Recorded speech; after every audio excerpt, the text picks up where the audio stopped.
Popping up on a player, episode 8 with E Smooth, also known as Eric Johnson, E Music, Staff Sergeant First Class. No, Master Sergeant retired. Okay, Master Sergeant retired. He's done a lot of things, and the greatest thing about Eric is he's a Johnson, so nobody does it better than we do. Right. Eric is part of what? New Bang, Groove Detroit.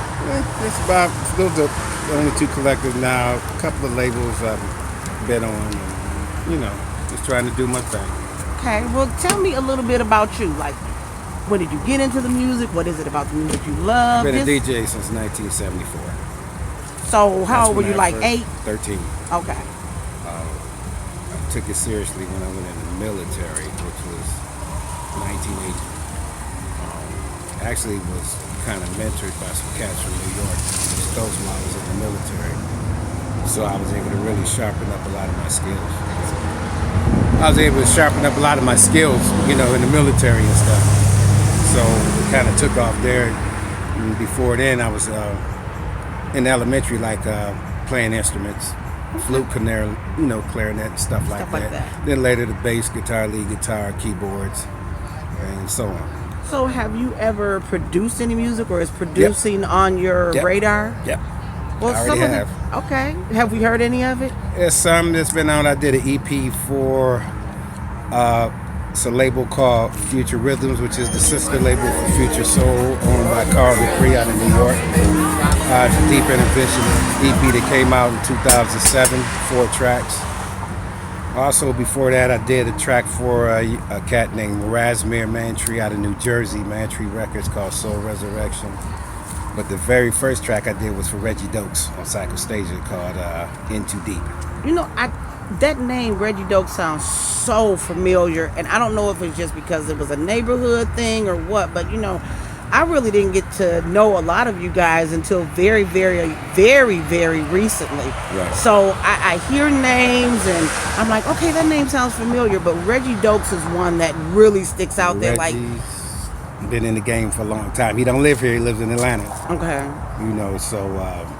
But he's been in the game for a while. He just came back in after taking about a 7-year break. So he's back in it, doing it strong, but it's a good DJ, good producer, good brother.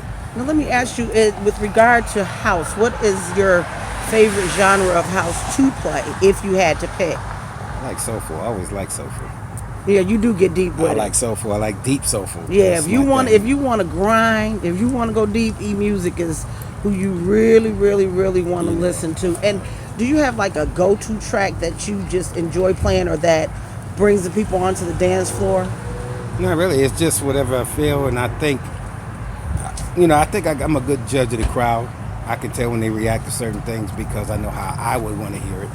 They would hear it. So it's usually the deep stuff. A lot of stuff from Louis Vega, especially Blaze, which is Josh Milan, he used to be a part of, and people like Ron Trent.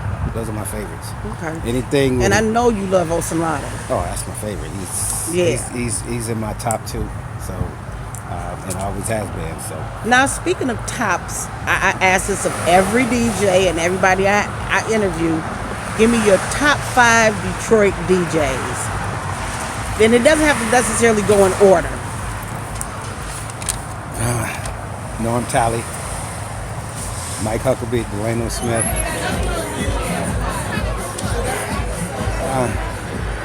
It's kind of hard to say because there's so many of them that's so good. I know. That's why I asked the question, because it's hard to pick a top 5. Somebody that I don't think a lot of people remember, but he's deep.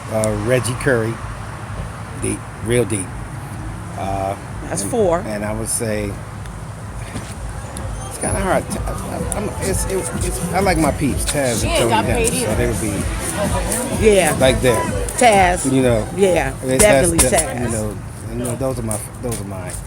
Right now that I can think, but they all are good as far as I'm concerned. But those I have frequented more than anyone else as far as listen to them play and dance to their music. So. Now, when it comes to, and I ask everybody this too, because again, you have to remember, I've always been a house head, but I've never, I really wasn't behind the velvet rope, so to speak, until very, very, very recently. So with that being said, I know you started out on vinyl because they did not have the equipment back in '73 that they do now. So what would your advice be to the people coming up, to the young DJs just starting, or to those who have totally just dismissed vinyl altogether? Because I know you're one of the vinyl purists. Yeah, well, it's nowadays, if you know, the purists and the people who are your DJs that are been in this game for a while, they're not going to respect you if you didn't play vinyl. I know it sounds really silly, but that's how it is. You're really not going to get away from that sentiment. But if you're going to come in and you don't play vinyl, whatever you play, just do it good. Do your thing.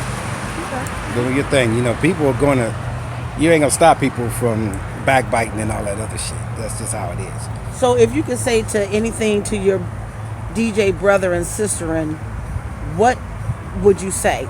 Give me a something, because my whole thing is let's promote what we love and not what we hate. So if you had to say anything to your DJ sister and brethren, what would it be? Just stay true to you. Stay true to the people that come out to, you know, to hear you and support you, and educate them. If you educate them with the music, they'll love you even more. You know, it all transcends if you can do that. And just stay true. Stay true to what you're doing. Don't bullshit. Don't be out here, you know, perpetrating a fraud or playing pre-mixed CDs and shit like that. Just be true to whatever you do, and you'll make it. Because we know when I know when your CDs are pre-mixed, and I don't know shit about DJing, but I do know that. Right. We know. Right. We know. But it's just stay true. Stay true to what you do, and you know, people will love you for it. And that's the best advice I can give you. And if you're gonna study your craft well. If you're gonna go into music, study it. You know, listen to people, ask questions. I mean, pick their mind. That's the only way you're gonna really learn and in any way gain any kind of stature, especially if you're just starting out. Okay. So that's all I can say. Well, Eric, I definitely thank you for, you know, taking time, for popping up on a player. It's always a pleasure. And remember, Johnsons do it best. Eric Johnson, Cordell Johnson, Todd Johnson, Lyndon Baines Johnson. Whatever. If you a Johnson, you do it well. Thank you so much, and y'all have a good evening.